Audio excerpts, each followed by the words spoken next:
자, 오늘 민수기 1장에서 21장 말씀을 공부하는 시간입니다. 민수기는 단독적으로 존재하는 그런 책이 아니라 모세오경의 일부라고 말씀을 드렸죠. 모세오경의 네 번째 책입니다. 그래서 이 모세오경 시리즈 안에 들어있는 책이기 때문에 첫 글자가 그리고라고 시작합니다. 앞에 출애굽기에 연결되는 그런 내용이라는 뜻이죠. 그래서 민수기 첫 절이 그리고 여호와께서 말씀하셨다로 시작을 합니다.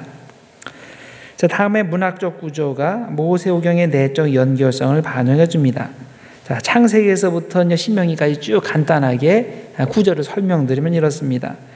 자, 창세기 처음에는 천지 창조에 대한 내용이 나오죠. 그리고 창세기 전체를 거치고 맨 마지막에 가면 애굽의 유대인들이 들어가 있는 것으로 끝이 납니다. 그래서 창세기는 일종의 가나안에서 애굽까지 가는, 이동하는 그런 내용이 창세기 내용입니다. 그 다음에 출애굽기에서는 애굽에서 나오죠. 그래서 애굽에서 시내산까지 쭉 이동하게 되는데 이것이 출애굽에서 시작해서 민수기 10장 10절까지 이어집니다. 그래서 애굽에서 시내산까지 이동하는 것이 출애굽기 1장에서 18장 내용이고요. 그리고 출애굽기 19장부터는 시내산에 있으면서 쭉 일어나는 일들을 설명합니다. 출애굽기 마지막 장까지 가고 레위기 첫 장부터 끝장까지 가고 그리고 민수기 10장 10절까지 이 시내산에서 있었던 그런 이야기들을 소개합니다. 자, 그런 다음에 이 민수기 10장 11절부터 신명기 마지막 장까지 시내산을 출발해서 모압 평지까지 이르는 그런 내용을 이야기합니다. 그래서 민수기 10장 1절, 11절에서 12장까지는 시내산에서 가데스 바네아까지 이동하는 이야기. 그리고 민수기 13장에서 19장은 가데스 바네아에서 40년간 거기 머무르는 이야기. 그리고 민수기 20장에서 21장은 가데스 바네아에서 모압 평지까지 이동하는 이야기. 그리고 민수기 22장에서 마지막 장까지 그리고 신명기 1장에서 34장까지 모압 평지에서 일어난 이야기들을 소개합니다. 자, 그래서 이 모세오경이 이런 지리적인 그 이동 상황을 쭉 설명을 한다라고 이해하시면 됩니다.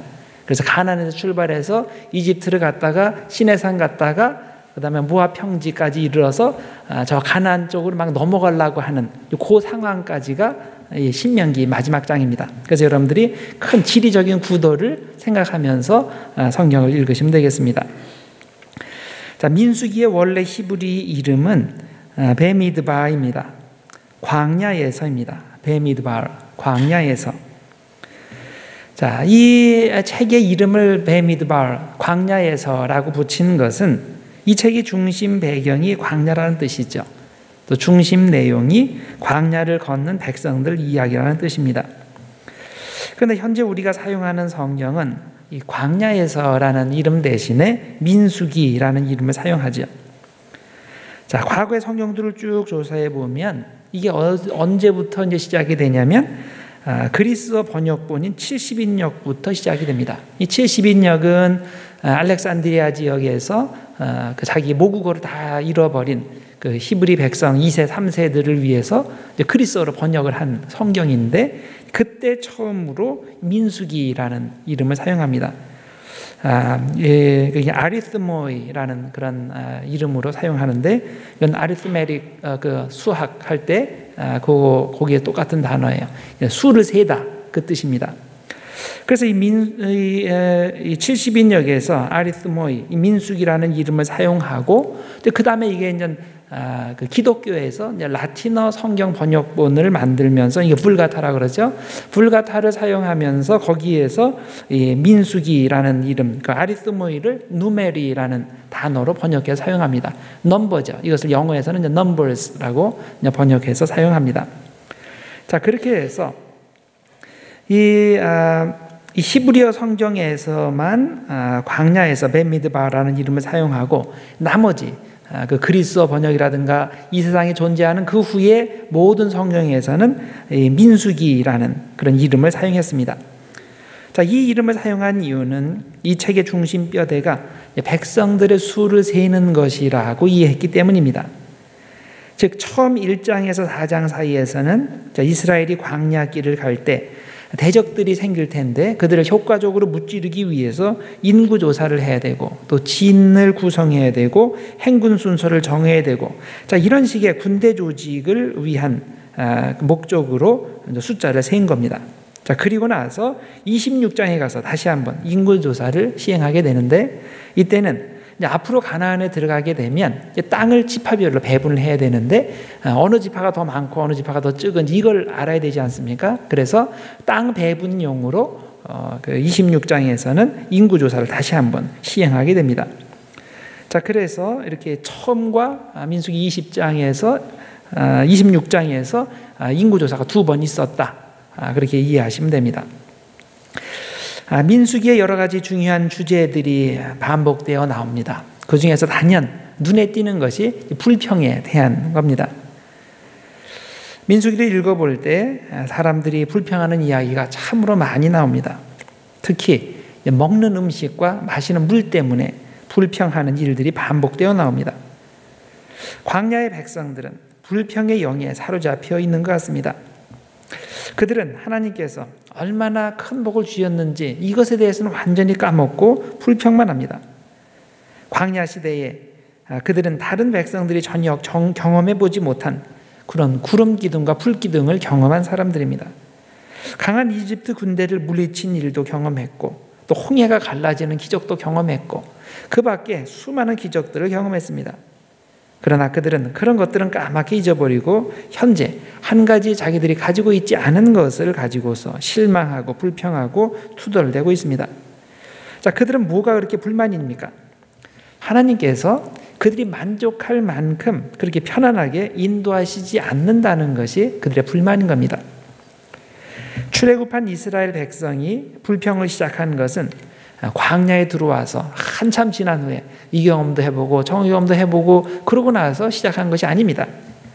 바로의 군대가 홍해에 빠져서 죽는 것을 목격한 바로 후에 한 사흘이 지날 때부터 불평을 하기 시작했습니다. 그들이 수르 광야를 지날 때 먹을 물이 부족했습니다. 그래서 고통당하고 있었는데 그러던 차에 마침 마라의 물을 발견했습니다. 그런데 그 물이 너무 써서 마실 수가 없는 겁니다. 그래서 너무나 실망하고 화가 난 나머지 그들은 즉각적으로 모세를 향해서 불평을 하기 시작합니다. 먹을 물이 없어서 우리가 다 죽게 되었다. 우리를 죽이려고 이곳까지 우리를 이끌어냈느냐. 어떻게 좀 해봐라. 이 불평을 들은 모세는 하나님께 가서 무릎을 꿇었습니다. 하나님 어떻게 됩니까? 하나님께서 응답해 주셨죠. 저기 한 나무가 있는데 그 나무 가지를 꺾어서 물에 던지면 그러면 그 물이 연해져 가지고 그래서 물의 독성이 없어져서 마실 수 있는 물이 될 것이다. 이렇게 해서 물의 문제가 해결되었습니다. 그 다음 이스라엘 백성이 신광야를 지날 때 다시 한번 이런 물 가지고 불평을 했습니다. 근데 이때는 물뿐만이 아니라 이 물 가지고만 불평하는 것이 아니라 다른 음식 가지고 불평을 합니다. 사람이 물만 먹고 사는 것이 아니지 않는가? 좀 고기도 먹고 채소도 먹어야지. 매일 똑같은 만나만 먹고 어떻게 사냐? 이런 식으로 나왔습니다. 그러면서 그들은 차라리 이집트에서 노예로 살다가 죽는 것이 더 나을 뻔했다라는 말까지 합니다. 광야에서 자유인으로서 굶어 죽느니 차라리 이집트에서 살찌고 행복한 노예로 죽는 것이 훨씬 낫다고 말을 하는 겁니다. 민수기 11장 4절에서 6절 사이에 이렇게 이야기를 합니다. 누가 우리에게 고기를 주어 먹게 하랴. 우리가 애굽에 있을 때에는 값없이 생선과 오이와 참외와 부추와 파와 마늘들을 먹은 것이 생각나거늘 이제는 우리의 기력이 다하여 이 만나 외에는 보이는 것이 아무것도 없도다 하니. 먹고 싶은 게 많죠? 이 사람들이 지금 사막에 없는 것만 골라가지고 지금 달라고 그래요. 사막에 채소가 어디 있겠습니까? 그런데 사막 조금 순종했으면 이 어려운 사막 잠깐 지나가지고 한 1, 2주면 딱 들어갈 수 있는 건데 그 순종을 하지 않았기 때문에 이런 문제들이 발생하는 거죠. 똑같은 것을 설명하는 출애굽기 16장 3절에 보면 또 이런 말을 합니다.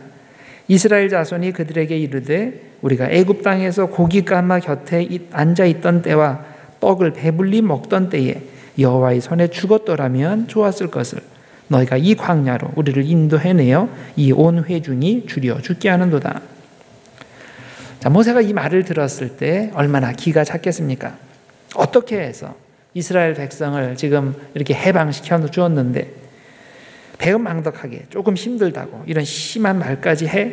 모세가 이렇게 생각하며 정말 실망했을 겁니다. 그런데 어떻게 합니까? 자기가 백성의 지도자인데요. 그래서 다시 하나님께 가서 울부짖으며 기도합니다. 하나님, 어떻게 됩니까? 이 문제를 해결해 주십시오. 자, 하나님께서 모세의 기도에 응답해 주셨습니다. 고기 타령하는 사람들에게 메추라기를 보내주셨습니다.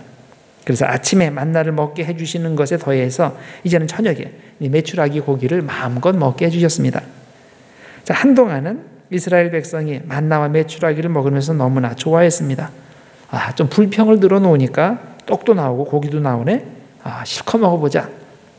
처음에는 아침에 만나 먹고 저녁에 메추라기 고기를 먹으면서 좋아했는데 문제가 뭡니까? 이거 하루 이틀 먹으면 좋은데 이거 매일 먹으니까 이게 너무 실증이 나는 겁니다. 그래서 얼마 지나지 않아서 또다시 불평을 하기 시작합니다. 열심히 불평하면 하나님께서 물도 주시고 떡도 주시고 고기도 주시고 그러니까 다시 한번 불평을 합니다. 자, 이번에는 길게 불평을 해요. 이제 퀄리티가 어떻게 달라지는지 한번 보세요. 민수기 20장 3절에서 5절 사이에 이렇게 불평을 합니다. 자, 이번에는 백성이 모세와 다투어 말하되 그냥 불평하는 정도가 아니고 이제 모세를 협박하면서 모세와 싸우면서 투쟁하면서 이렇게 불평을 했다는 거예요. 우리 형제들이 여호와 앞에서 죽을 때에 우리도 죽었더라면 좋을 뻔하였도다. 너희가 어찌하여 여호와의 회중을 이 광야로 인도하여 우리와 우리 짐승이 다 여기서 죽게 하느냐. 계속 지금 죽는 얘기하고 있죠. 죽겠다 죽겠다. 너희가 어찌하여 우리를 애굽에서 나오게 하여 이 나쁜 곳으로 인도하였느냐. 자, 여기서 뭐라고 표현해요? 이 나쁜 곳으로. 이곳에는 파종할 곳이 없고 무화과도 없고 포도도 없고 석류도 없고 마실 물도 없도다. 없는 것 따지면 한두 끝도 없죠. 없는 것만 찾아가지고 지금 그걸 달라고 지금 불평을 하는 겁니다. 자, 사람들이 불평을 죄로 인식하지 않고 계속 하게 되면 어떻게 됩니까? 불평의 강도가 점점 세집니다. 이스라엘 백성이 불평하는 것을 보면 처음에는 그렇게 불평의 강도가 강하지는 않았습니다. 처음 불평할 때 출애굽기 15장 24절에 보면 백성이 모세에게 원망하여 이르되 우리가 무엇을 마실까 하며 요 정도예요. 우리가 뭘 마셔야 되나 참 힘들다. 요 정도까지만 표현했던 거예요. 그러나 그들이 다시 불평하게 될 때는 강도가 세집니다.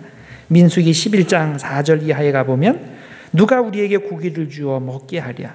우리가 애굽에 있을 때에는 값없이 생선과 오이와 참외와 부추와 파와 마늘들을 먹은 것이 생각나거늘 이제는 우리의 기력이 다하여 이 만나 외에는 보이는 것이 아무것도 없도다.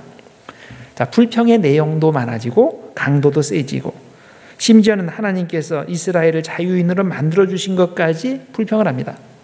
애굽의 노예 생활이 더 좋았다는 말까지 하는 거죠. 또 역사상 유일하게 이스라엘에게만 주신 만나까지도 아주 하찮게 여깁니다.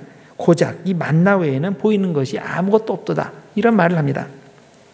자, 그런데 그 다음번 불평할 때는 어떻게 됩니까? 더욱 심한 말을 하면서 하나님께서 보내신 지도자인 모세를 죽이려는 상황까지 연출을 합니다.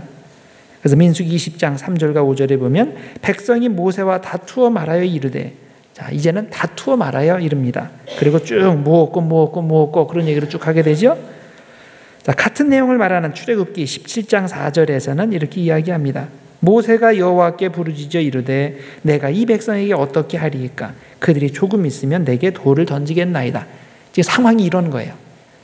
처음에는 물이 없습니다. 그 정도로 했다가 그 다음번에 때는 세지고 그 다음번에는 이제 모세를 죽이려고까지 합니다.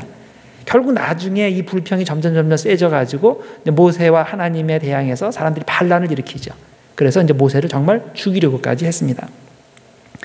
자, 불평을 계속하면 점점 강도가 세집니다. 불평의 죄는 처음에 잡아야지 별것 아니라고 놔두면 사람을 죽이는 데까지 발전하게 됩니다. 그래서 습관이 무서운 겁니다. 불평은 습관입니다. 바늘도둑이 소도둑이 된다 하는 말이 있죠. 처음에는 도둑질하면 가슴이 쿵쾅쿵쾅 그렇게 돼요. 근데 하나씩 매일매일 바늘을 도둑질하면 어떻게 됩니까? 그 다음에는 아무렇지도 않게 도둑질을 해요. 한 옆집에 있는 닭 정도 훔쳐야 마음이 조금 가슴이 뛸 거예요. 그런데 오늘도 이 집 딱 훔치고 내일은 저 집 딱 훔치고 계속 그러다가 걸리지 않고 계속 넘어가면 어떻게 됩니까? 닭 훔치는 건 아무것도 아니에요. 그 다음에는 소를 한번 봐야지. 소를 훔쳐요. 소 정도 훔쳐야 조금 이 가슴이 조금 뛰어요. 그런데 소도 마찬가지죠. 그 소를 계속 그런 식으로 도둑질하면 나중에는 이 소도둑질하는 것도 별로 그렇게 큰 두려움으로 다가오지 않는 겁니다. 이것이 습관입니다. 죄의 습관, 위험성입니다. 죄를 처음에 막지 못하면 그것이 습관이 됩니다. 그러면 결국 이것이 나를 망치고 나를 지옥으로 떨어지게 합니다. 불평의 죄가 바로 그런 겁니다. 불평의 심각성을 깨닫지 못해서 초기에 잡지 못하면 나중에는 사람을 죽여도 전혀 양심의 가책이 느껴지지 않는 상태까지 이르게 되는 겁니다. 우리 주변에 보면 불평불만으로 가득 차 있는 사람이 있습니다. 그리고 건드리기만 하면 그 입에서 막 불평이 막 나오는 그런 사람이 있어요. 이런 사람은 태어날 때부터 불평의 체질을 타고난 것일까요? 아니죠. 그는 처음에 마음속에 불평이 일어날 때 그것을 믿음으로 죽이지 않고 계속 키워간 사람입니다. 불평이 습관이 되고 인격이 되도록 방치하고 더 나아가서 그것을 발전시킨 사람입니다. 우리는 불평을 심각하게 생각해야 됩니다. 자, 불평은 따지고 보면 사람이 대상이 아니라 결국 하나님이 대상입니다. 부인이나 남편에 대해 불평하는 사람이 있습니까? 잘 생각해 보면 그 사람은 상대방에게만 불평하는 것이 아니라 결국 하나님께 불평하는 것이 됩니다. 왜냐하면 내가 저 사람을 만나게 된 것이 하나님께서 그럴 만한 피치 못할 환경을 만들어 주셨기 때문이 아니겠습니까?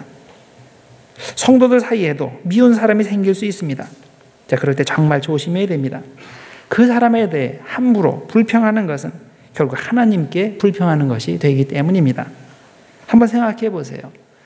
여러분들이 한 5년 전에 여기 지금 옆에 앉아 계신 분, 저 앞뒤로 앉아 계신 분들이 이 시기에 오늘 우리 교회에서 함께 만나리라고 상상하셨어요? 상상 못 하셨을 거예요. 어떻게 하다 보니까 이렇게 온 거예요. 우리가 믿음의 용어로 하면 하나님의 은혜로 하나님의 이끄심을 따라서 현재 우리가 이 자리에 함께 있게 된 겁니다. 자, 하나님께서 그렇게 해주신 거죠. 자, 그런데 간혹 가다 보면 미운 사람들이 있죠. 보기도 싫은 사람들이 생겨요. 자, 그러면 하나님께서 나를 자극해서 신경질 나게 하려고 그렇게 만드신 걸까요? 아니죠. 정반대입니다. 그를 통해 나를 단련시키시고 내가 더욱 주님을 바라보며 겸손하게 무릎 꿇게 하기 위해 그 사람을 이 시기에 나와 함께 이곳에 있게 하신 겁니다. 그래서 저는 개인적으로 저를 못 살게 구는 분이 있으면 그를 탓하기 전에 하나님의 뜻이 뭔가를 먼저 생각합니다. 하나님께서 나에게 무엇을 단련시키시려고 그 사람을 만나게 하셨을까? 이걸 생각을 합니다. 사실 내가 단련되고 개선되어야 할 부분이 없으면 그런 부분을 건드릴 사람을 만날 필요도 없는 겁니다. 아니, 설령 그런 사람이 바로 내 옆에 있어도 나에게는 전혀 문제가 안 되는 겁니다. 나에게 그것에 반응하는 문제가 없으면. 왜냐하면 나에게는 이미 그 문제가 없어졌기 때문이죠. 그러니까 누군가가 여러분에게 대단히 거슬립니까? 그 사람만 만나면 마음이 불편하고 부딪힙니까? 그러면 잘 생각해 보기를 바랍니다. 그 사람이 고쳐야 할 부분은 그가 알아서 고칠 겁니다. 그걸 하나님께서 알아서 하실 거예요. 그것까지 내가 어떻게 그 사람 마음을 바꿀 수가 없는 겁니다. 그건 내가 신경 쓸 게 아니고 나는 내가 자꾸만 부딪히는 그 부분이 사실은 내가 단련받고 개선되어야 할 부분이라는 것을 깨닫고 뭔가를 해야 되는 겁니다. 객관적으로 봐서 정말 얼굴이 잘생긴 사람이 있다고 합시다. 그런데 어떤 사람이 그의 앞을 지나가면서 한마디 합니다. 얼굴은 잘생겼는데 한쪽 눈이 좀 작구만. 저한테도 그런 비슷한 말씀 하시는 분들이 있어요. 눈이 작다고. 자, 그러면 이런 상황에서 어떻게 반응을 할까요? 자신감 있는 사람은 정말 자기 미모에, 외모에 자신감이 있는 사람은 아무렇지도 않게 넘깁니다. 다 그렇죠. 모든 사람이 다 그렇지요. 100% 양쪽 눈이 똑같은 사람이 어디 있습니까? 당연한 겁니다. 그리고 그냥 지나가요. 잊어버려요. 그런데 만일 다른 사람은 다 잘생겼다 그러는데 스스로 생각하기에 나는 얼굴이 못생겼다 고민하면서 매일 왜 이쪽 한쪽 눈이 작지 하고서 매일 1시간씩 거울을 쳐다보는 사람이 있다고 합시다. 그러면 이런 이야기 들으면 노발대발하죠. 나를 무시해도 유분수지 어떻게 그렇게 심한 말을 할 수 있어. 평소에 악감정이 있는 그런 사람이야. 나쁜 사람이야 하고서 펄펄 뛸 겁니다. 혹시 여러분에게도 이런 부분이 있어요? 딴 부분은 다 괜찮아. 그냥 뭐 그럴 수도 있지 하고 넘어가요. 근데 그 부분만 딱 건드리면 이성을 잃어요. 노발대발해요. 자, 그러면 그 상대방이 문제가 아니고 여러분 자신이 문제라는 것을 아셔야 됩니다. 너무 신경 쓰이는 부분이 있다면 바로 그것이 내가 단련받고 성장해야 할 부분입니다. 그런 곳이 있다면 그것을 자극하는 사람에게 불평불만 쏟아넣을 생각을 하지 말고 정직하게 하나님께 그 문제를 내어놓고 기도할 줄 알아야 됩니다. 하나님께서 은혜 주시고 해결해 주시도록 기도해야 되고 자신도 그 문제를 해결하기 위해 긍정적인 노력을 기울여야 됩니다. 자, 그렇다고 저를 오해하지 말기를 바랍니다. 불평하는 사람이 정말 아무런 이유 없이 불평한다는 말을 쓰면 아닙니다. 나름대로 다 이유가 있어요. 불평하는 이스라엘 사람들의 경우를 보면 실제로 광야에 물이 없고 음식이 없습니다. 해는 뜨겁고 길은 험합니다. 더구나 광야 길은 자기들이 원해서 간 길이 아니라 하나님께서 모세를 통해서 지시하신 길입니다. 그러니 당연히 길이 좋아야 하는데 어째서 이렇게 길이 힘드냐는 겁니다. 자, 그래서 이스라엘 백성이 불평하는 데는 다 이유가 있는 겁니다. 자, 그런데 뭐가 문제입니까? 그들이 현재의 편안함을 기준으로 하나님께서 함께 하시는지 아닌지를 판단했다는 것이 문제입니다. 길이 편하고 하는 일이 잘 되면 하나님께서 함께 해주시는 것이고 하나님이 복 주시는 것이고, 길이 어렵고 하는 일이 안 되면 하나님께서 떠나시고 자기들을 신경 쓰지 않는다는 논리, 이런 논리가 잘못된 겁니다. 이것이 바로 불신앙입니다. 불평불만은 불신앙입니다. 왜 광야의 백성은 하나님을 믿지 못했습니까? 다 그럴 만한 이유가 있어서 이 광야길을 간다고 왜 생각하지 못합니까? 광야길을 통해서 하나님을 체험하고 하나님의 기적을 체험할 수 있는데도 그런 것에는 전혀 관심이 없으니 힘든 것만 보이고 불평하는 겁니다. 우리가 광야길을 가면서 조심하지 않으면 이런 불평불만이 우리 몸에 배일 수 있습니다. 인간적인 눈으로 보면 불평할 이유는 우리 주변에 널려 있습니다. 없는 것 따지면 한두 곳도 없죠. 물도 없고 고기도 없고 해는 뜨겁고 땅은 말라있고 갈 길은 멀고. 그러나 분명히 알아야 할 것이 있습니다.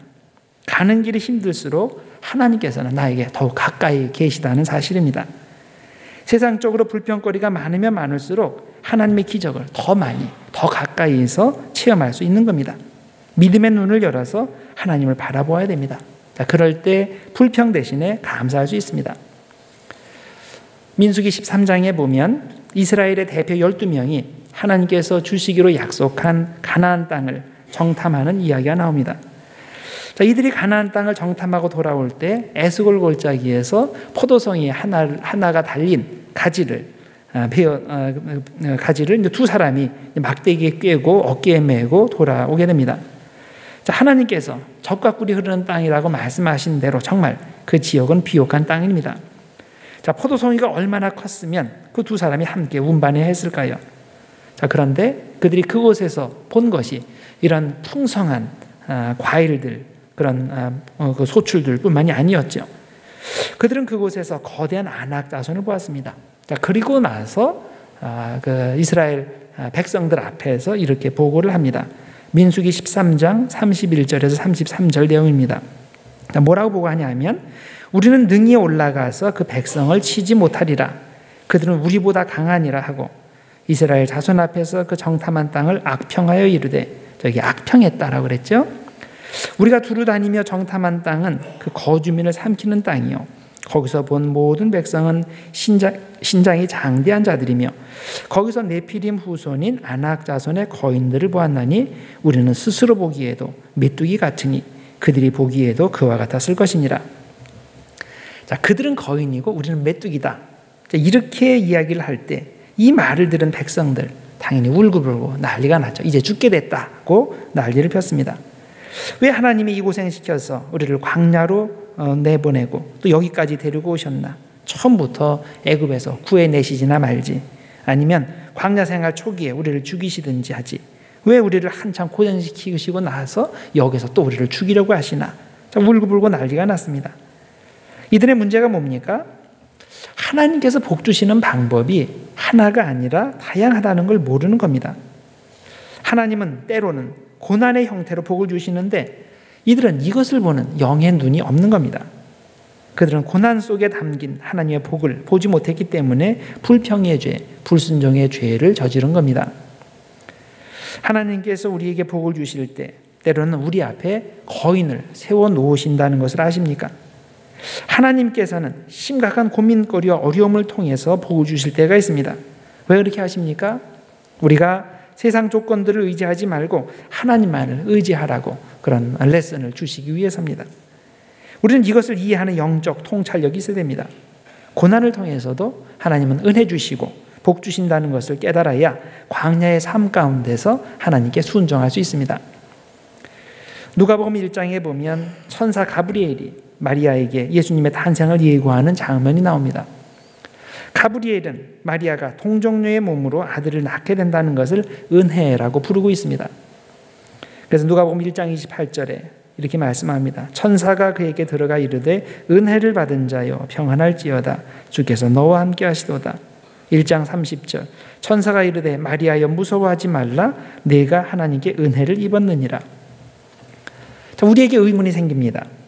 우리의 상식에 의하면 하나님께서 마리아에게 특별한 은혜를 주시고 특별한 복을 주신다면 아마 이런 식으로 말씀하셔야 되지 않을까요? 마리아야 내가 너에게 최고의 은혜, 최고의 복을 내리겠다. 너를 이 세상에서 가장 큰 부자로 만들어주겠다. 뭐 이렇게 말씀하시든지 아니면 저기 그 옆 나라에 그 왕이 있는데 그 왕에게 내가 시집가게 하겠다. 그래서 너를 통해서 아주 위대한 그런 왕이 태어나게 하겠다. 이런 종류의 말씀을 해주셔야 이게 은혜고 이것이 복이 아니겠습니까? 자, 그런데 누가복음에서는 정반대 말씀을 하는 겁니다. 마리아야 내가 너에게 큰 복을 준다. 너에게 놀라운 은혜를 베푼다. 내가 동정녀의 몸으로 성령으로 잉태하게 될 것이다. 그러면 내가 가족과 약혼자 요셉에게 대단한 고민거리가 될 거다. 이것 때문에 너도 큰 어려움을 당할 수 있다. 그러나 두려워하지 말아라. 내가 순종하면 너를 통해서 위대한 구원의 역사가 나타날 거다. 이렇게 말씀을 했습니다. 자, 하나님께서 우리에게 복 주시고 은혜 주신다는 것은 모든 일이 잘 순탄하게 잘 풀린다는 의미가 아닙니다. 내가 재정적으로 풍족하고 몸이 건강하고 자식 잘 되고 사업이 잘 되는 것만을 의미하지 않습니다. 하나님의 은혜는 때로는 우리에게 심각한 어려움을 의미하기도 합니다. 하나님의 복을 받는다는 것은 때로는 우리에게 고민의 시작이 되기도 합니다. 자, 마리아의 경우가 바로 그런 거죠. 마리아는 하나님의 은혜를 믿음으로 받아들여서 인생의 어려움을 자초하게 됩니다. 그러나 이것이 이야기의 끝이 아닌 것을 우리들은 잘 압니다. 마리아가 하나님께 전적으로 순종했을 때 이 순종이 인간적으로 봐서는 당장 그녀에게 큰 고민거리가 되었지만 결국에는 이 순종으로 말미암아 이 세상에 구세주가 탄생하는 놀라운 복을 얻게 된 것입니다. 마리아는 고난을 통해 오는 하나님의 복을 보는 믿음의 눈이 열린 사람입니다. 그래서 아무 불평 없이 순종할 수 있었습니다.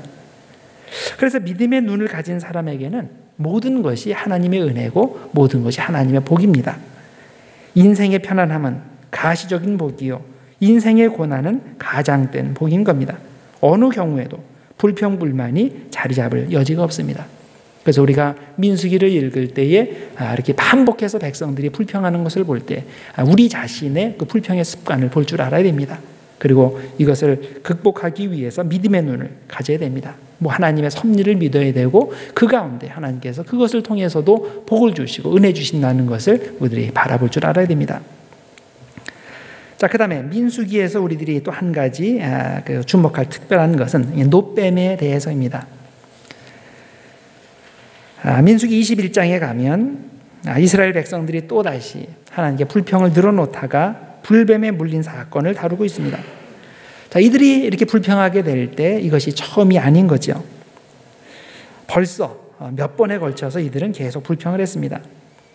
이들은 어떤 특별한 이유가 있기 때문에 불평하는 것이라기보다는 이 불평하는 것이 일상의 습관이 되어버려서 심지어는 정말 기뻐해야 될 때에도 불평의 이유를 찾아 불평하였습니다. 불뱀 사건은 민수기 21장 4절부터 시작합니다. 그런데 바로 앞절에 민수기 21장 1절에서 3절 사이 이 세 절에 무슨 내용이 나옵니까? 이스라엘이 적에 대해서 대승을 거두는 그런 이야기가 나옵니다. 이스라엘이 가나안으로 전진하는 중에 네겝이라는 곳을 지나게 되는데 그곳에 거주하던 그 아랏 왕이 이스라엘을 습격해서 몇 명의 이스라엘 사람들을 잡아가는 일이 벌어졌습니다. 이때 이스라엘은 하나님 앞에 기도하고 또 하나님의 지시를 받은 후에 적들을 공격해서 대승을 거두게 됩니다. 자, 이쯤 되면 이스라엘은 대단히 기뻐해야 되겠죠. 자, 하나님께서 놀라운 승리를 주시니 얼마나 감사한 일입니까? 자, 그런데 이런 상황 가운데서도 사람들은 또 불평을 하기 시작합니다. 하나님께서 이렇게 승리를 주신 것은 좋은데 다음에 것이 없는 거예요. 그래서 하나님과 모세를 향해 이렇게 불평합니다. 민수기 21장 5절. 어찌하여 우리를 애굽에서 인도하여 내어 이 광야에서 죽게 하는가? 지금 세임 레파토리를 지금 계속 반복하고 있죠.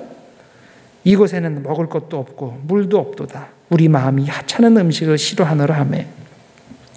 자, 허구한 날 없는 거, 음식 타령하는 것이 이들의 단골 메뉴입니다. 얼마 안 있으면 하나님께서 이스라엘을 가나안으로 인도해 드리실 텐데 이것을 생각하지 않고 자, 광야길이 좀 힘들다고 또 불평합니다. 하나님께서 때마다 먹을 것을 주시고 대적이 나타날 때마다 승리를 거두게 하시는데 자, 이런 은혜는 생각하지도 않고 꼭 현재 자기들에게 없다고 생각되는 것만 끄집어내서 불평합니다. 자, 특히 하나님께서 놀라운 선물을 주신 만나를 가리켜서 뭐라고 부릅니까? 이 하찮은 음식. 이게 해도 너무한 거죠. 이렇게 원망의 병에 걸린 사람에게 하나님께서는 불뱀을 보내서 그들을 물게 하셨습니다. 하나님의 의도는 그들을 죽이려 하는 것이 아니라 불뱀의 고통을 통해서 이 불평의 죄가 얼마나 심각한지 그것을 깨닫고 회개하게 하시기 위함입니다. 자, 이것이 하나님의 의도라는 것은 그들 중 놋뱀을 쳐다본 사람들이 고침받게 하신 것을 보면 알 수 있습니다. 하나님은 그들이 회개하기만 하면 언제든지 용서할 준비가 되어 있는 분입니다. 그런데 불뱀에 물려 죽을 지경이 된 사람들이 모두 이 놋뱀을 쳐다봤습니까? 아니죠. 많은 사람이 이 지시를 따르지 않았습니다. 어떤 사람은 자기에게 이런 고통을 준 뱀을 쳐다보는 것이 바보짓이라고 생각했을 겁니다. 어떤 사람은 자기가 불뱀에 물린 게 하나님과는 상관없는 일, 우연의 일치라고 생각했을 겁니다.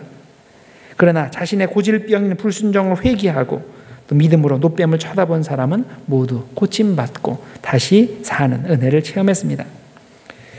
우리는 이 불뱀 사건을 통해서 우리가 어떻게 고질적인 불평의 문제를 해결할 수 있는지를 배울 수 있습니다. 우선 가장 먼저 해야 할 것이 불평의 죄를 정직하게 고백하는 것입니다. 자, 민수기 21장 7절에 죄의 고백이 나옵니다. 백성이 모세에게 이르러 말하되 우리가 여호와와 당신을 향하여 원망함으로 범죄하였사오니 여호와께 기도하여 이 뱀들을 우리에게서 떠나게 하소서. 자, 죄의 고백은 문제 해결의 첫걸음입니다. 그런데 죄를 고백할 때 조심해야 됩니다. 잘못하면 회개의 기도가 불평의 기도로 변하게 됩니다. 자기가 잘못했다고 말을 하면서도 실제로는 자기 회개 기도는 하지 않고 남에게 그 책임을 돌리는 기도를 하는 경우가 있습니다. 자, 상당히 많은 사람들이 회개 기도와 유사, 가짜 회개 기도를 혼동합니다. 회개 기도의 형식은 갖추었지만 실제로는 불평하거나 남에게 책임을 전가하는 기도를 회개 기도한 것으로 착각을 하는 겁니다. 자, 이 둘을 어떻게 구분합니까? 자, 쉽게 구분하는 방법이 있습니다. 기도할 때 누구에 대한 기도를 하는가를 체크해보면 압니다. 자, 내가 기도하는 내용이 나 자신에 대한 것이면 그것은 진정한 회개 기도입니다. 그러나 자신에 대해서는 별로 기도하지 않고 상황에 대해서 기도하거나 남에 대해서 더 기도하면 그것은 회개 기도가 아닙니다. 그것은 불평이나 푸념에 불과합니다. 진정으로 회개 기도를 하려면 자신의 문제에 집중해서 자신이 고칠 것을 위해서 기도해야 됩니다. 남이 고쳐야 할 것이나 상황이 바뀌어야 할 것을 위해서도 당연히 기도할 수 있지만 그것은 지금 나에게 필요한 회개 기도는 아닌 겁니다. 그래서 회개 기도할 때 여러분 변명하지 말기를 바랍니다. 남 탓하지 마시고 상황 탓하는 기도도 하지 마시고 오직 정직하게 자신의 모든 것을 하나님 앞에 내어놓고 자신의 죄를 고백하기를 바랍니다. 자, 이것이 고침받기 위해 가장 먼저 해야 될 일입니다. 그 다음 불뱀에게 물린 상처를 치유받기 위해서는 쳐다봐야 됩니다. 예수님을 바라보아야 됩니다. 장대에 달린 놋뱀을 바라보는 사람은 고침받는다고 했는데 이 놋뱀이 바로 예수님을 의미하죠. 십자가에 달리신 예수님입니다. 그래서 요한복음 3장 14절과 15절이 이렇게 설명을 합니다. 모세가 광야에서 뱀을 든 것 같이 인자도 들려야 하리니 이는 저를 믿는 자마다 영생을 얻게 하려 하심이라. 불뱀에 물려 거반 죽게 된 사람이 하나님의 지시대로 장대에 달린 놋뱀을 바라볼 때 고침받는 것처럼, 자, 우리도 불평의 죄로 인해 영혼의 병이 들었을 때 십자가에 달리신 예수님을 바라봐야 됩니다. 그럴 때 고침받습니다. 우리는 이런 의문이 들 수 있습니다. 왜 하나님은 불뱀에 물려 고생하는 사람이 기도하는 대로 즉시 고쳐주시지 않으시나?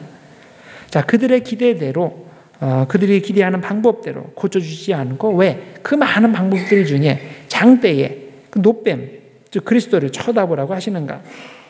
하나님은 그들의 믿음을 보시기를 원하시는 겁니다.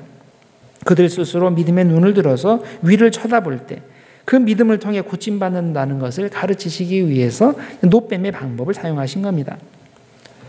자, 불평의 문제는 단순히 입의 문제가 아닙니다. 영혼의 문제입니다. 그래서 이게 고치려고 해도 쉽게 고쳐지지가 않는 겁니다. 야고보서는 악한 혀의 문제가 얼마나 심각한지 그 악한 기운이 지옥에서 나온다고까지 이야기했습니다. 그래서 야고보서 3장 6절에 이런 표현을 사용합니다. 혀는 곧 불이요 불의의 세계라. 혀는 우리 지체 중에서 온몸을 더럽히고 삶의 수레바퀴를 불살해나니 그 살았는 것이 지옥불에서 나느니라. 자, 비방하는 말이 어디에서 나오냐? 지옥에서 나온다는 거예요. 지옥에 누가 있어요? 사탄이 있죠. 바로 사탄이 들어와 있다는 그런 뜻입니다. 또 악한 혀는 단순히 입의 훈련으로 고칠 수 있는 표면적인 문제가 아니라 악한 말을 만들어내는 셈의 문제, 마음 자체의 문제라고 말했습니다. 그래서 야고보서 3장 11절과 12절에는 셈에 대한 표현을 이렇게 합니다. 셈이 한 구멍으로 어찌 단물과 쓴물을 내겠느냐? 내 형제들아 어찌 무화과 나무가 감람 열매를 포도나무가 무화과를 맺겠느냐? 이와 같이 짠 물이 단물을 내지 못하느니라. 자, 그러면 이 불평하는 입의 문제를 어떻게 고칠 수 있을까요? 수사학으로 고칠 수 없습니다. 논리학으로 고칠 수 없습니다. 교양교육으로 고칠 수 없습니다. 자, 마음의 셈을 고치는 예수님만이 그 문제를 해결해 주실 수 있습니다. 그래서 요한복음 4장 14절에 이렇게 말씀합니다. 내가 주는 물을 마시는 자는 영원히 목마르지 아니하리니 내가 주는 물은 그 속에서 영생하도록 솟아나는 샘물이 되리라. 또 요한복음 7장 38절 이하에 또 이렇게 말씀합니다. 나를 믿는 자는 성경의 이름과 같이 그 배에서 생수의 강이 흘러나오리라 하시니 이는 그를 믿는 자들이 받을 성령을 가리켜 말씀하신 것이라. 자, 아무리 해결하기 힘든 습관의 문제도 어떤 고질적인 죄의 문제도 마음의 샘을 고치는 예수님, 십자가에 달리신 예수님을 바라보면 문제가 해결됩니다. 자, 민수기 21장에 이제 불뱀이라고 나오는 그 단어가 그 나하심 세라핌이라는 단어예요. 나하심 세라핌. 이걸 fiery serpents입니다. 영어로 번역해서 불같은 뱀들. 이거예요. 그래서 세라핌이 이제 불이라는 뜻이고 나하심이 그 뱀들, 이제 복수형입니다. 자, 민수기 21장에 이 불뱀에 대한 표현이 나오는데 이것은 창세기 3장에서 하와를 유혹한 뱀을 연상시킵니다. 자, 에덴 동산에 나오는 뱀은 나하시예요. 이건 단수로 사용한 거예요. 똑같은 단어입니다. 자, 에덴 동산의 뱀이 이 하와를 넘어뜨리기 위해서 어떤 작전을 폈냐면 하나님에 대해 악평하는, 아주 나쁘게 표현하는 그런 작전을 폈습니다. 뱀이 하와에게 접근해서 선악과에 대해서 한 말이 뭡니까? 창세기 3장 1절에 보면 이런 말을 해요. 하나님이 참으로 너희에게 동산 모든 나무의 열매를 먹지 말라 하시더냐. 자, 처음부터 거짓말장이었던 뱀이 어떻게 진실과 거짓을 혼합하는지 보십시오. 열매를 먹지 말라 하는 말은 진실입니다. 그런데 모든 나무의 열매를 먹지 말라는 거짓말입니다. 자, 이 두 가지를 교묘히 섞어서 하와를 유혹했습니다. 하와가 모든 나무의 열매는 먹어도 되지만 선악과는 따먹지 말라고 하나님께서 명령하셨다고 말하니까 뱀이 이제 하나님께 대해서 본격적으로 한 걸음 더 나아가서 더 센 악평을 합니다. 3장 4절과 5절에 이렇게 되어 있어요. 뱀이 여자에게 이르되 너희가 결코 죽지 아니하리라. 너희가 그것을 먹는 날에는 너희 눈이 밝아져 하나님과 같이 되어 선악을 알 줄 하나님이 아심이니라. 하나님이 하와에게 선악과에 대해서 거짓말을 했는데 하와가 선악과를 따먹고 하나님과 같이 되는 것이 두려워서 하나님이 그런 거짓말을 했다라고 악평을 한 겁니다. 자, 뱀이 마음은 안 그런데 어떻게 하다 보니까 잠깐 말에 실수가 있어가지고 이렇게 악평을 하게 된 걸까요? 절대 그렇지 않죠? 뱀은 하와를 넘어뜨리기 위해 의도적으로 접근해서 하나님을 비방한 겁니다. 남에 대해 부정적인 말을 하고 상황을 부정적으로 평가하는 것은 절대 우연히 발생하는 일이 아닙니다. 영혼에 뱀이 들어가 있고 사탄이 들어가 있어서 그렇게 역사하는 겁니다. 그래서 야고보는 악한 언어는 지옥에서 나온다, 지옥불에서 나온다라고 말한 겁니다. 하와는 비방하는 뱀의 유혹에 넘어가서 죄를 짓고 에덴 동산에서 쫓겨났습니다. 자, 이제 민수기 21장으로 돌아오면 민수기 21장에서 사람들을 물어서 죽게 한 그 불뱀 나하심 세라핌. 자, 이것은 에덴 동산의 뱀과 같이 하나님에 대해서 악평하고 불평하는 죄를 상징합니다. 자, 하나님을 비방하는 죄를 지은 사람, 뱀 사탄에게 물려서 죽게 된 사람은 장대 위에 매단 노뱀을 보고서 어떻게 해야 됩니까? 아, 저 뱀 때문에 내가 이렇게 죽게 됐지라고 생각을 하고, 그리고 그것을 통해서 자신의 죄를 깨달아야 하는 겁니다. 자신의 죄를 인정해야 되고 또 믿음으로 그 노뱀을 바라보아야 됩니다. 자, 어떻게 그 노뱀이 자신의 죽을 병을 고쳐줄지는 몰라도 하나님께서 그렇게 하라고 말씀하셨으니까, 장대 매단 노뱀을 보면 산다고 말씀하셨으니까 그대로 믿고 순종하는 겁니다. 광야에서 불뱀에 물린 사람 중에 그렇게 믿음을 가지고 노뱀을 쳐다본 사람들은 다 고침을 받았습니다. 그러나 불평과 비방의 죄를 인정하지 않고 노뱀을 바라보지 않은 사람은 고침받지 못하고 다 죽었습니다.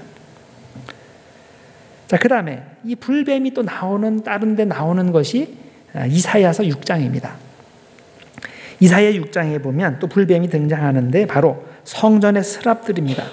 이 한국말은 아니죠. 이게 세라핌을 스랍이라고 번역을 한 거예요. 이건 뭐 의미로 번역한 게 아니라 그냥 소리 비슷하게 그렇게 한 건데, 이 세라핌이 역시 fiery serpents, 불뱀입니다. 자, 불뱀은 보통 사람을 혀로 죽이는 악한 동물이지만은 하나님의 성전에서 회개하고 하나님께 새롭게 사용될 때는 부정한 입술을 변화시키는 선한 동물이 되는 겁니다. 자, 그래서 이사야는 자신이 본 환상에 대해서 이렇게 설명을 했습니다. 이사야 6장 2절과 3절에 이런 내용이 나와요. 스랍들에 대해서 이렇게 설명합니다. 스랍들이, 즉 세라핌들이, 불뱀들이 모시고 섰는데 각기 6날개가 있어 그 둘로는 자기의 얼굴을 가리었고 그 둘로는 자기의 발을 가리었고 그 둘로는 날며 서로 불러 이르되 거룩하다 거룩하다 거룩하다 만군의 여호와여, 그의 영광이 온 땅에 충만하도다 하더라.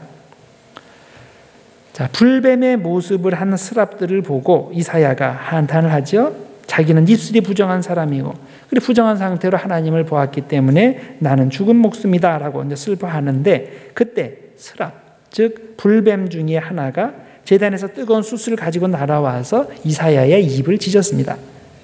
거룩한 하나님을 찬양하는 불뱀이 부정적인 말을 하는 이사야의 입술을 불로 정화하였다는 말입니다. 자, 그런데 이것은 단순히 겉의 입술만 변화시켰다는 의미는 아니죠. 그런 악한 입술을 만들어낸 내적 영혼 자체를 깨끗하게 지져준 겁니다. 그래서 이제는 이사야가 하나님만을 찬양하는 천상의 입술이 된 겁니다. 하나님을 만난 영혼은 변합니다. 부정적인 입술에서 긍정적인 입술로 변합니다. 비방의 혀에서 찬양의 혀로 변하고, 만족을 모르는 영혼에서 범사에 감사하는 영혼으로 변합니다. 그래서 하나님을 만났다고 말하지만 입술이 변하지 않은 사람은 아직 하나님을 만난 사람이 아닙니다. 자신에 대해서 착각하고 있는 겁니다. 이것을 야고보는 이렇게 강조해서 표현했습니다. 야고보서 1장 26절. 누구든지 스스로 경건하다 생각하며 자기 혀를 재갈 물리지 아니하고 자기 마음을 속이면 이 사람의 경건은 헛것이라. 비방하는 입을 가진 사람의 신앙생활은 말짱 헛것이다. 다 가짜다. 그런 말이에요. 좀 과격하게 들리지 않습니까? 어떻게 그럼 말 좀 그렇게 좀 말 습관이 좀 잘못됐다고 뭐 그 사람 신앙생활 다 가짜라고 이렇게 얘기하냐? 자, 이건 단순히 말의 문제가 아니라 그랬죠. 그 셈의 문제입니다. 마음의 문제입니다. 영혼의 문제예요. 영혼이 더럽기 때문에 비방하는 말이 나오는 겁니다. 그래서 부정적인 말의 문제는 단순히 혀의 문제가 아니라 영혼의 문제라는 것을 아셔야 됩니다. 그리고 이 문제는 살아계신 하나님을 체험할 때 성령님께서 그 제단의 불로 그 입을 찢어주실 때 그때 그 문제가 해결되는 겁니다. 자, 그 다음에 또 한 가지 민수기에서 우리들이 주목할 필요가 있는 것이 이제 리더십에 대해서입니다. 민수기에는 두 종류의 리더들이 나오게 됩니다. 하나는 최고 지도자인 모세 리더십이 있고 또 하나는 그 밑에서 모세를 도와서 함께 이스라엘을 정치하는 치리하는 그 70명의 장로의 리더십입니다. 어느 기독교 단체에서 대규모 컨퍼런스를 개최하기 위해서 열심히 준비하고 있었습니다. 어느 회의든 가장 중요한 것이 키노트 스피커를 그 주강사를 선정하는 일이죠. 그래서 담당자가 영국의 유명한 성공회 감독님에게 주강사로 오셔서 조금 말씀 전해달라고 부탁을 했습니다. 그런데 이분이 요청을 받고서는 몇 주 동안 아무런 답변도 주지 않는 겁니다. 회의 담당자가 그래서 재촉 메일을 보냈습니다. 오시는지 안 오시는지 빨리 답변을 주셔야 우리도 준비를 할 수 있습니다. 이 메일을 받고서 감독님이 답변을 보냈습니다. 아직 성령님이 가타부타 말씀을 하시지 않아서 나도 기다리고 있다. 이렇게 이야기를 하면서 한 달 내로 답변을 주겠다는 그런 그 메일을 보냈습니다. 담당자는 이 메시지를 받자 너무나 화가 났습니다. 그만큼 시간을 줬으면 됐지. 또 어째서 한 달을 더 기다리라고 하는가. 그래서 그가 이런 답장을 보냈습니다. 더 이상 신경 쓰실 필요 없습니다. 초청을 취소합니다. 우리는 성령님으로부터 한 달 동안이나 떨어져 살고 계신 분을 컨퍼런스의 주강사로 초청하고 싶지 않습니다. 하나님이 보내신 리더는 성령으로부터 한 달씩이나 떨어져서 있으면 그건 곤란한 거죠. 만일 그렇게 오랫동안 하나님과 연결을 끊고 산다면 그런 사람이 어떻게 하나님과 연결이 되고 또 하나님의 뜻을 분별하고 그 뜻에 순종할 수 있겠습니까? 참된 리더는 언제나 성령님과 대화를 나누며 항상 성령님의 지시에 따라서 살아야 합니다. 예수님의 12제자를 한번 생각해 봅시다. 자, 오순절날 성령 충만이 내리기 전에 그들이 교회의 참된 리더 역할을 잘하고 있었습니까? 아직은 아니었죠. 예수님이 그들을 제자로 선택해 주셨기 때문에 공식적으로는 교회 리더였지만은 실제로는 아직 리더 역할을 제대로 하고 있지 못했습니다. 그들에게 성령이 임하고 그들이 성령의 능력을 힘입어 세상으로 담대히 나아갈 때 비로소 많은 사람을 주님께로 인도하는 참된 리더 역할을 할 수 있었습니다. 민수기 11장을 읽어보면 두 종류의 리더가 있는 것을 발견하게 됩니다. 우선 이스라엘 사람들 사이에 널리 알려진 70명의 장로들이 있었습니다. 이들은 이스라엘의 12지파를 대표하는 지도자들로서 최고 지도자 모세를 도와서 함께 약속의 땅에 들어가야 하는 사람들입니다. 그런데 이 리더들은 성령이 함께하지 않아서 하나님의 뜻을 모르고 있습니다. 성령이 임하지 않았기 때문에 하나님의 뜻에 반대되게 행동하였습니다. 백성들이 사막의 삶이 힘들다고 불평할 때 이 70인의 장로들은 그 불평을 잠재우지 않고 오히려 그들과 동조해서 모세를 대적하고 하나님을 대적하는 일을 했습니다. 백성을 올바른 방향으로 이끌어야 할 사람들이 오히려 하나님의 뜻에 반대되게 행동한 겁니다. 반면에 모세는 다른 종류의 리더십을 보여주었습니다. 그의 리더십은 70인의 장로들처럼 공식적인 것이었습니다. 하나님께서 그를 이스라엘의 최고 지도자로 지명해 주셨기 때문입니다. 그러나 모세는 장로들과는 달리 성령님이 항상 함께하는 참 리더였습니다. 자, 성령님께서 함께하는 것, 이것이 리더의 가장 중요한 자격입니다. 만일 어떤 사람이 공식적으로는 리더로 선택되었는데 하나님의 성령이 그와 함께하지 않으면 그는 참 리더가 아닙니다. 하나님의 성령이 함께하지 않으면 하나님의 뜻을 알지 못하고 그러면 자연히 하나님의 뜻에 반대되게 행동할 수 있기 때문입니다. 민수기의 70인의 장로들이 그랬습니다. 이들은 경험이 풍부하고 사람들의 지지도 많이 받고 있었지만 가장 중요한 리더의 자격인 성령 충만이 없었습니다. 백성들이 하나님과 모세를 향하여 불평할 때 그들이 성령을 통해 주시는 하나님의 뜻을 알았더라면 이 불평하는 백성들에게 절대 힘을 실어주지 않았을 겁니다. 중간 리더들에게 성령님이 임하지 않았기 때문에 모세는 굉장히 힘들어했습니다. 그들이 처음에는 하나님을 모르고 불순종했어도 점차적으로 나아질 것으로 기대했는데 전혀 그런 모습을 보이지 않게 되자 모세는 너무나 실망이 되었습니다.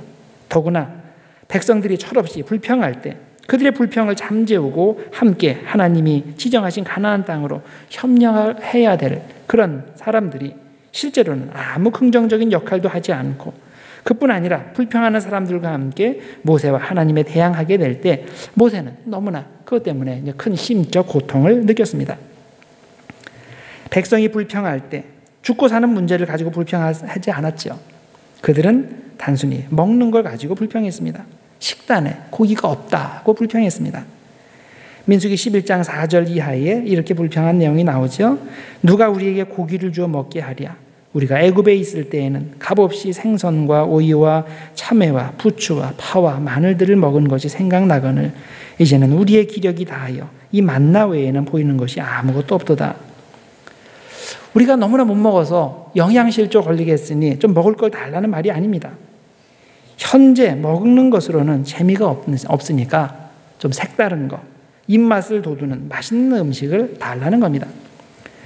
특히 6절에서 이들이 음식 가지고 불평하는 근본 이유를 이렇게 설명했습니다. 이제는 우리의 기력이 다하여 이 만나 외에는 보이는 것이 아무것도 없도다. 영어 성경 NASB에서는 이렇게 번역했어요. Now our appetite is gone. 이제 식욕이 다 떨어져 버렸다. 없어져 버렸다. 이렇게 번역했는데 원어를 직역하면 Our soul is dried up. 나의 영혼이 지금 말라 비틀어져 버렸다는 뜻입니다. 감칠맛 나는 음식을 못 먹어서 내 영혼이 말라 비틀어져 있고 맛있는 음식이 생각나서 더 이상 살맛 안 난다. 이런 말을 하니 이게 참으로 철딱선이 없는 소리죠. 자, 이렇게 사람들이 철없는 불평을 할 때 그들의 지도자인 장로들은 어떻게 했습니까? 그들의 불평을 잠재워야 하는 것이 옳습니다. 그런 쓸데없는 말 하지 말라고 경고하고 우리가 지금 굶고 있냐고 지금 먹을 것이 없냐고 무엇보다도 자유인이 되는 것이 얼마나 귀하냐고 이렇게 말하며 불평을 잠재워야 됩니다. 그런데 오히려 이들은 백성의 불평을 선동하고 그들의 지지를 등에 업고 모세를 대적했던 겁니다. 이런 상황에서 모세는 너무나 당황하고 또 화도 나고 실망도 되어서 하나님께 가서 기도했습니다. 하나님, 더 이상 못 참겠습니다. 해도 해도 너무하지 않습니까? 내가 이 사람들을 낳았습니까? 내가 저 사람들 아버지입니까? 어찌해서 아버지가 말 안 듣는 아이를 품듯이 이 사람들을 품고 나보고 가나안에 들어가라고 하십니까? 내 짐이 너무나 무겁습니다. 더 이상 이런 일 못하겠으니까 나를 여기서 죽여주십시오. 그게 저에게 은혜 베풀어 주시는 겁니다. 얼마나 힘들었으면 모세가 이런 기도를 하나님께 했겠습니까? 하나님은 모세의 기도를 들으시고 두 가지를 말씀해 주셨습니다. 첫째는 70명의 장로들을 모아서 회막 앞에 모이라고 하셨습니다. 하나님께서 그들에게도 모세에게 주신 성령을 똑같이 내려주셔서 그들로 하여금 그 동일한 성령으로 하나님의 뜻을 알게 하시고 그래서 같은 방향으로 모세와 같은 방향으로 움직이게 도와주시겠다 이렇게 말씀하신 겁니다. 자, 둘째로 하나님은 그들에게 내일부터 한 달 내내 고기를 먹게 된다고 알려주라고 말씀하셨습니다. 모세는 하나님의 명령대로 그대로 했습니다. 70명의 장로들을 불러서 회막문 앞에 세웠습니다. 자, 그랬을 때 그들에게 하나님의 영이 임하고 그들이 예언하기 시작했습니다. 그런데 모세가 장로들을 다 불렀는데 말 안 듣는 장로들이 있죠. 그래서 두 사람이 집에서 머물면서 여기 회막에 나오질 않았습니다. 그런데 하나님께서는 그 집에 있는 그 두 사람에게도 똑같이 성령을 부어주셔서 그곳에서 예언하게 했습니다. 자, 리더는 성령 충만해야 신앙 공동체를 세울 수 있습니다. 아무리 공식적으로 리더로 세워졌어도 성령이 임하지 않으면 하나님의 일을 돕는 게 아니라 정반대로 하나님의 일을 허무는 일에 앞장섭니다. 70인의 장로들은 성령 충만 받지 못한 상태에서 열심을 냈기 때문에 그들이 열심 내는 만큼 하나님의 일을 방해하였습니다. 하나님의 뜻을 모르기 때문에 그렇게밖에 할 수 없는 거죠. 하나님의 성령이 함께하는 참 리더는 하나님의 뜻을 알고 하나님의 뜻을 알기에 일반 백성을 가나안을 향해 움직이도록 도울 수 있는 겁니다. 자, 그러면 어떻게 이 성령 충만을 받을 수 있겠습니까? 가장 기본적인 것은 성령 충만은 하나님의 은혜라는 겁니다. 내가 아무리 열심히 노력하고 원한다고 성령을 쟁취하는 것이 아닙니다. 하나님께서 성령을 주셔야 우리가 성령을 받을 수 있습니다. 그럼 우리가 어떻게 해야 됩니까? 그냥 가만히 앉아서 기다리면 됩니까? 그렇지 않죠. 기다리는 것은 맞는데 수동적으로 기다리면 안 되고 능동적으로 적극적으로 기다려야 됩니다. 자, 적극적으로 기다리라는 말이 무슨 말입니까? 예수님께서 승천하시기 전에 제자들이 성령을 기다리는 식으로 그렇게 기다려야 됩니다. 사도행전 1장 4절과 5절에 이렇게 되어 있습니다. 예수께서 사도와 함께 모이사 그들에게 분부하여 이르시되 예루살렘을 떠나지 말고 내게서 들은 바 아버지께서 약속하신 것을 기다리라. 요한은 물로 세례를 베풀었으나 너희는 몇 날이 못되어 성령으로 세례를 받으리라 하셨느니라. 자, 그래서 제자들이 이 말씀에 순종해서 기다렸는데 어떻게 기다렸습니까? 수동적으로 기다리지 않았습니다. 즉, 딴 생각하며 기다리거나 놀면서 기다리지 않았습니다. 그것이 아니라 그들은 적극적으로 기다렸습니다. 열심히 기도하며 기다렸습니다. 그랬더니 오순절날 성령이 그들에게 임하고 그리고 임한 후에 그들이 다른 사람으로 사명을 수행할 수 있는 하나님의 마음을 가진 제자들로 바뀌었습니다. 사명 맡은 자는 성령이 임하기 위해서 열심히 기도해야 됩니다. 특히 교회 리더들은 성령 충만하기 위해 열심히 기도해야 됩니다. 성령 충만해야 하나님의 교회를 세우지 성령 충만하지 않고 리더가 되면 반대로 교회를 허무는 일을 하게 됩니다. 성령 없이 일하는 리더가 아니라 성령 충만하여 성령의 지시에 순종하며 일하는 리더, 또 모세의 지도하에 함께 백성들을 가나안으로 인도하는 참 리더들이 되어야 됩니다.